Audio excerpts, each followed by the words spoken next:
Nikukaribishe tena mtazamaji wa Manyuzi TV kuendelea kupata dondoo za kimichezo kutokea hapa. Bwana, taarifa mpya kutoka Msimbazi Simba.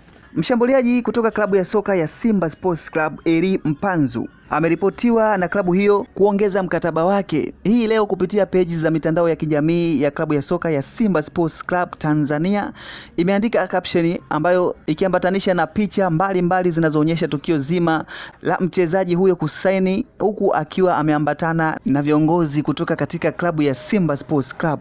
Caption hiyo inasema hivi: Elie Mpanzu amesaini mkataba mpya wa miaka 2 kuendelea kusalia Simba SC.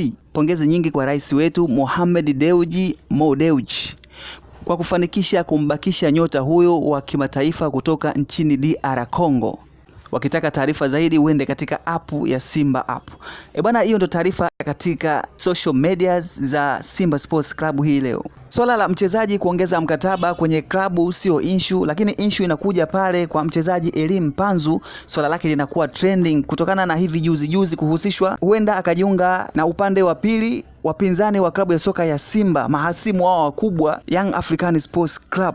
Akiwa katika kipindi chake cha radio cha michezo, mtangazaji Hans Raphael aliweza kudokeza kwamba mchezaji Elie Mpanzu huenda akasaini Yanga kutokana na kuwa na mapenzi na klabu hiyo, hali ambayo inapelekea mpaka kuto kufanya vizuri katika klabu yake ya sasa ya Simba Sports Club. Swala hilo ambalo lilizua mjadala kwa wanachama na mashabiki wa klabu zote mbili hizi, kwa upande wa Simba Sports Club wakisema kwamba taarifa hiyo huenda ikawa sio ya kweli, huku kwa upande wa Young African Sports Club wakiendelea kusubiria huenda labda jambo hilo likatokea kweli. Matokeo yake yameweza kuwekwa hadharani hii leo baada ya mchezaji huyo Elie Mpanzu, raia wa nchini Kongo, ambaye anakichafua katika klabu hiyo tangu msimu wa mwaka jana, ameweza kuongeza kandarasi yake ya miaka 2 akiendelea kusalia katika klabu ya Simba Sports Club, huku akitajwa Mo Dewji kuwezesha kufanikisha kwa jambo hilo kwa 100%. Bwana, hiyo ndo taarifa ambayo ina trendi sana kwa siku ya leo. Endelea kufuatilia Manyuzi TV kwa kupata dondoo mbalimbali zikiwemo za kimichezo, teki, burudani pamoja na kufahamu habari za kijamii.